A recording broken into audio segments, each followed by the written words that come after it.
Здравствуйте, уважаемые рукодельницы! Всех приветствую на своем канале. В данном видеоуроке я вам покажу, как я буду соединять мотивы. Специально взяла светлую нить, чтобы хорошо было видно. Итак, как вязать вот такой вот мотив. У меня есть видеоурок. Вы найдете по ссылке в описании под данным видео. Это называется шахматка крючком. Смотрите, как получается вот эта лицевая сторона. Это изнаночная сторона. Да, как выглядит мотив. Вязала я из шнурочка Карамель Baby. Вот шнур Карамель Baby как выглядит. 2 миллиметра, где в одном моточке 200 метров. Шнур толщиной 2 миллиметра. Да. Заказать такой шнур можно по моему промокоду. Промокод опять же оставлю в описании под данным видео со скидкой 10%. Итак, берем два мотива. Так, беру шнур специально светлый, чтобы хорошо было видно. Смотрите, как я это делаю. Я буду прокладывать, скажем, такой тамбурный шов. Так. Вот наши уголочки, да, на уголке, как я вязала, у меня был столбик без накида, 2 воздушные петли. Вот одна из воздушных петелек, она как раз и будет начало нашего этого мотива. Берем за полупетлю один мотив. И то же самое, вот находим наш уголок, 2 столбика, 2 воздушные петли, да, и за полупетлю берем второй наш мотив.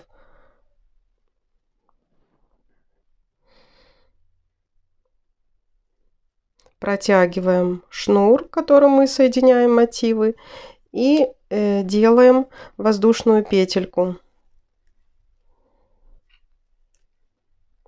Далее сам шнур у нас будет как бы идти внутри полотна, да?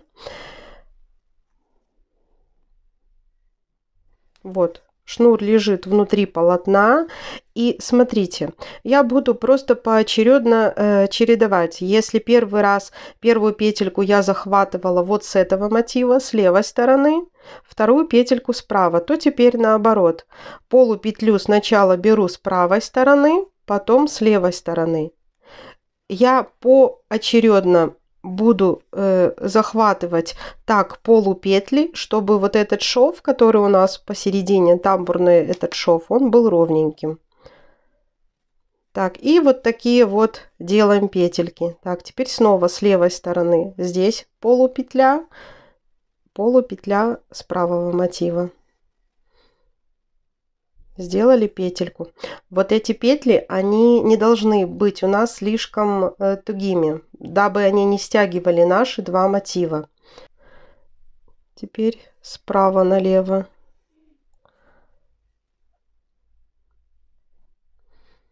Слева направо.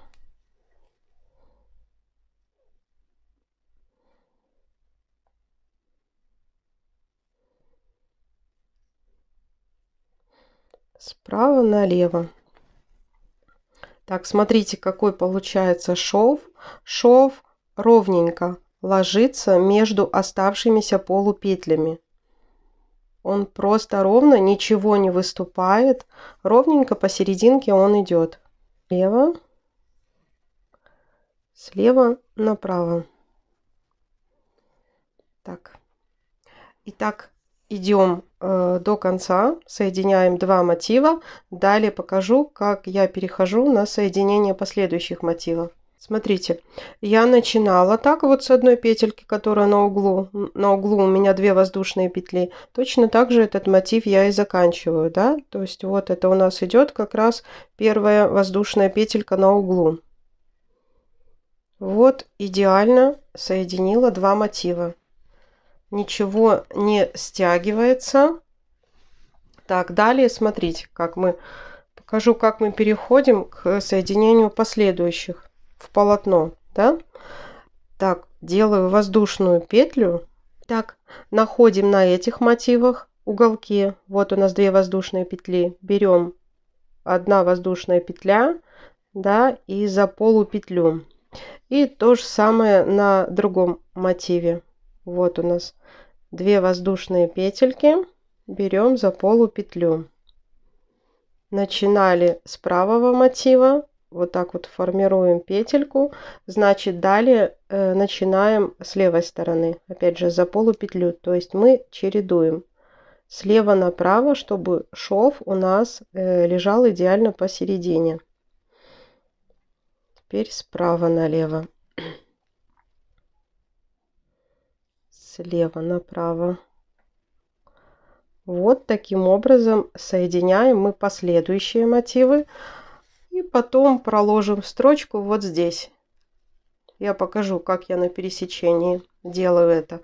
То есть до конца соединяем еще вот эти 2 мотива. Итак, смотрите, как мы соединили. Сейчас до конца соединим вот эти 4 мотива. Опять же, на уголочках находим вот эти наши воздушные петельки с одной стороны и с другой стороны. Берем полупетли.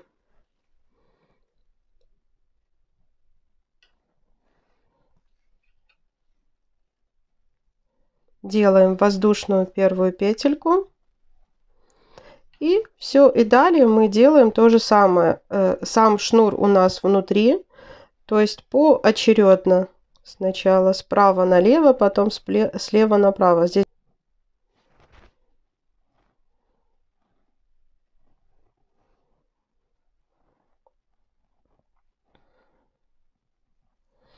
так, двигаемся до середины. Сейчас покажу, что я делаю здесь на серединке. Итак, смотрите, остается мне провязать 2 петельки. Так, слева направо вот это. А это справа налево. Здесь, когда мы делали переход от соединения вот этих мотивов к новым мотивчикам, мы провязывали 1 воздушную петлю. Смотрите, здесь мы тоже провязали. И вот так вот, то есть шнур у нас внизу, мы опять же тоже провяжем 1 воздушную петельку, чтобы вот здесь вот у нас было красивое соединение. И далее закончим соединять наши мотивы. То есть у нас еще останется по 1 периметру, да, справа налево, слева направо.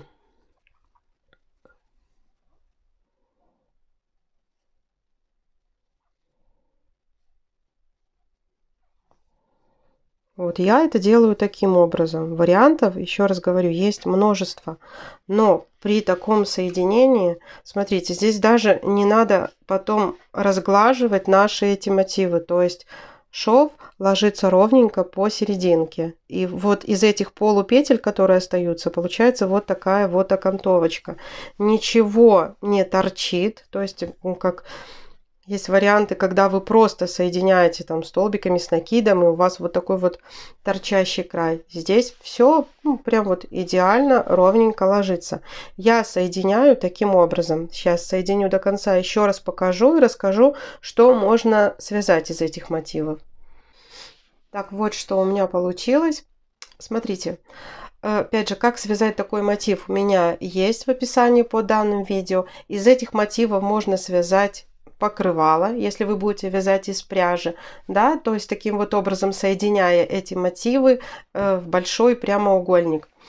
Либо же наволочку на подушку. Опять же, это может быть наволочка из мотивов, либо просто из центра вы свяжете один большой квадрат, который потом с обратной стороны подушечки соедините.